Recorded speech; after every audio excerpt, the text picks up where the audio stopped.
Hey everyone, Irit Ezips here for CSM Practice. We're here at the Pulse Conference, day 2, almost over. Almost over. We've almost made it. Almost made it. And we also have Shri here. He's the founder of Rocket Lane. Shri, thank you very much for endorsing this video series and for your generosity. And I had a really fun time with our team this entire time. Thanks for doing this with us. Yeah, of course. All right, Ella, Dillon, you're from Conversica. Tell us a little bit about what the company does and how are you able to leverage the tools that your Conversica has within your own CSM team to help them scale, be more productive, more efficient? Yeah, so Conversica, when we think about Conversica, we have digital assistants. And I think the easiest way to think about it is we democratize digital assistants. So when you think about, I was talking in my session earlier yesterday about the pyramid of pressure CSMs are under, where nothing but increasingly strategic importance, doing more with less, as well as increasing or decreasing, I should say, job satisfaction. And when you put all those three things together, you have to use technology and you have to work differently, not harder. It won't work anymore, right? So we use our own digital assistants, if you will, so your CSMs, when they think about onboarding customers and how we might integrate with Rocket Lane or others, or if you think about renewals, or if you think about following up triggered health scores, either the good or the bad, or if you think about asking for advocacy, all of those require conversations with your customers. And when you think about CSMs who want to be upstream and having the very strategic conversations, but at the same time they have to watch their back or any issues they might have, they can't cover all of that. They can't have all of those conversations across their entire base, especially when everybody wants their book of business to be larger. Right. So you leverage our digital assistants, and we leverage our digital assistants to curate those conversations. And what we do literally is it's natural language, true AI. It's not a sequence email. Our digital assistant can read intent, reroute, answer a customer's need, and get them up to the point where they're ready to actually have your most precious human resource talk to them for what's a true relationship building or revenue driving conversation. So they really help with a lot of the administrator, a lot of the meeting scheduling, your data cleanliness, a lot of these things that your assistant can do for you on your behalf that frees you up and your precious time to actually do what's required to create value for your customer. Okay, scheduling meetings. I think I saw something like that. Maybe it was yours. I worked with a consultant for my business, and this guy actually had I don't know, he wrote something in the email, and the email replied. I knew it was like a bot or something, but I scheduled a call, so that was fine. You also talk about other use cases like data cleanup, like where? Can you give me like an example? Yeah, let me give you like a workflow about how to make it real. So let's say, for example, someone had a poor health score. And we would launch your digital assistant and say, hey, we've seen that you actually haven't logged into your account, and we'd like to do an account review with you to make sure that all is well. Mostly people, if aren't logging in, they're not going to necessarily respond to that. So our digital assistant will persistently and consistently follow up, which is hard for a CSM to do. They're trying to do everything else, right? You forget to do it. You have the other shiny needle or thing that's going on. So once the person responds, the digital assistant can say, again, I'd like to follow up, natural language, read what the person says. So if the scenario says, that's fine, but I can't talk to you in 2 weeks, some technology who just do workflow, they might respond to an out of office, but they can't read, respond, and say, fabulous, I will follow up you within 2 weeks. Our assistant reads it, understands it, follows up in 2 weeks, and then says, are you the right person to have this call with? Can I validate this is still the right number? If they say, no, I'm actually not the right stakeholder anymore, and here's the right stakeholder and number, that digital assistant reads all that, writes it back to your CRM, which is one of the other major challenges with CS today is data hygiene and cleanliness. Right. Then they can help reach out to that contact or set up the meeting. So again, we're not the scheduling software, but they'll schedule it, create the link, and then write it back to your CSM's calendar. So again, your CSM has had all of this managed for them so that they can show up and have that value-added conversation with the customer. Wow. So if I have a CRM system where I know I have contacts, I sent out a survey, half of it bounced back, I can get Conversica, the assistant, to come in and email all of them, tell me which ones are, I need to delete, or maybe even delete them for me. Go email the ones that don't bounce and ask them who the right person is. Go back to Salesforce, update it. Yes? You can. I mean, bottom line is that we're all about moving the relationship needle. So it is an incredible benefit. We're not like a data purchasing. So someone has to engage with us and say, okay, no, this is the better number for me, or X, Y, and Z. But then we will update the CRM. So automatically. There is this automatic cleanup. Yeah. That's cool. Can you think about any other scenarios where you would have a virtual assistant do stuff for you? like customers ghost you all the time, even during onboarding, right? Yeah. They do. And so you could leverage our virtual assistant to reach out, find out where they were.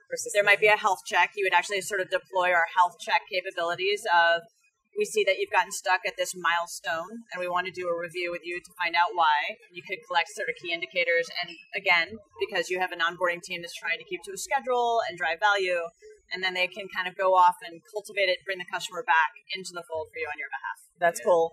How much customization do you actually need to have to reconfigure, I guess, the customized answers? So one of the benefits of our platform is to run billions of these. So the AI is really smart. Now, what we do, of course, do is allow configuration. It's one of the reasons people can get up within 21 days is because there's not a bunch of configuration. Humans tend to not be very good at this, or they all want to customize everything, which might end up meaning that they don't do the right thing. It's not replicable. They have totally disparate, quote-unquote, best practices across their team and whatnot. So we give a bunch of templates against the entire revenue lifecycle, depending on what your use case is. But they're configurable, right? Like we'll make sure you can get your brand in there, or there's some specific elements that you can customize to make it, of course, your brand voice. Right. But you get to benefit from the fact that the AI has processed billions of these and knows sort of the right way to get the best response. Okay, that's cool. How big is your CSM team? So we have about, totally across my organization, which is not just CSMs, about 60 people. Okay, that's including support, solution architects. A little bit of support and professional services and some training and onboarding. And then, of course, the team, well, not of course, but the team that actually trains our AI is there too. So, humans are humans. So someone's like, I want to talk about blue fish today. The AI, understandably, might not have seen that scenario before, and it'll kick it out. A human will review it and train it on intent. And that's the way we kind of keep making sure that it's relevant. Wow. Do your CSMs actually own certain accounts? Yes. So what's the CSM to customer ratio? As for everybody, it depends on what segment. So up in enterprise, it could be anywhere from 5 to 10, and then down market, it'll increase. Got it. So where do they typically use the virtual assistant most?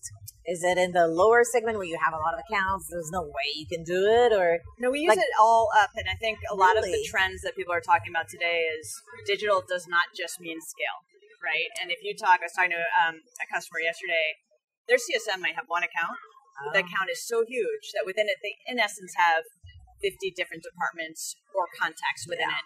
The same issues apply of how do you make sure that you're communicating with, you're canvassing, and you're capturing everything you need to know about that account. So regardless, we also leverage it up for enterprise. It's not just a scale motion anymore. The CSMs that manage the enterprise kind of push back. Does the AI sometimes messages when they shouldn't be messaging? No, and then a lot of this is just design. It's always very important, like when you're thinking about the entire revenue lifecycle and the customer experience journey. So we'll make sure that it's working with the workflow and the triggers that you have set up as nothing but sort of an additive to move the momentum. To answer your former questions, we don't use it yet for onboarding, and I told you about the integration things we were looking into. But we use it for renewals, we use it for health checks, we use it for advocacy requests, we use it to schedule EBRs, health checks, good or bad, NPS and other reach outs, product feedback. We actually just got innovative with ourselves. We launched our community about a month and a half ago. We used our assistant to go engage our customers and let them know about the community and get their feedback and help get them signed up there. So there's a lot of application for it. What went up? What increased? What improved after you started using your virtual assistants with those CSMs? Pretty much everything, right? In the sense of, again, when I was talking about the pyramid of pressure of more strategic, like you have to do expansions, I, like a bunch of other companies out there, have the pressure of expansion is now part of your critical go-to, right? So there's a lot of retooling of our team and being able to leverage our assistants to help do sort of the health alerts and programatize a lot of our actions against it. Just means we have better coverage, right, and better communication among ourselves. We do have an integration, I should say, at the Gainsight conference with Gainsight. Okay. And so we always have been able to trigger things from Gainsight, but we'll be able to write back to Gainsight. So things will show up in timeline, they'll show up in health scores, etc. So back to my question, do you see an increase in upsells since you guys started doing this? So I've been here since November, and we've always used it, so I don't know the before and after, but the answer is yes. So we definitely are able to impact our retention. We're able to impact our adoption, our early indicators, our early renewals. We use it for renewals as well, and expansion. So yes, we use it across our business and all those things. What is the main feedback from the CSMs? relief when we're using it really well. I mean, again, I don't know a CSM worth their salt who isn't spinning 10 plates of, sometimes I'm doing support, or sometimes I'm doing onboarding, or I have to train the new admin. Oh, by the way, I have to go up and go find the VP stakeholder and talk strategy. So they need help. I think there's not a CSM out there who doesn't feel like they need help. You mentioned you're 9 months into Conversica. Yeah. What are the top challenges you wanted to tackle as soon as you got it?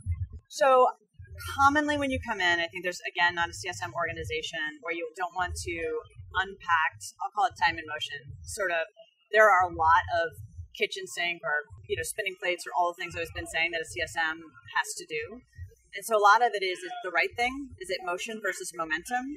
So the team has been teaching me a lot about all the different things that they have to do. And then we're trying to determine, should they? Should the company, what needs to be automated? What can assistants do more of? And really just actually elevate it up so we can solve it at the company level. So that's a lot of what we're doing. I came in pretty lucky. I have a pretty solid team. I didn't have a lot to change there. It's more just how do I optimize them and make them successful? That's cool. Well, I think it's a really interesting case of how do you leverage AI to increase productivity, reduce wastage, just really help the CSMs focus on the things that they really love doing, which is never update contacts in Salesforce.com or creating value, right? Yeah, creating value rather. Exactly. Yeah. Exactly. Awesome. Thank you. Thank you for your time today. I appreciate it. Appreciate both of your time. Thanks for joining us. Guys, if you enjoyed this video, give it a like, subscribe to the channel, and I'll see you next year at Pulse Conference 2023.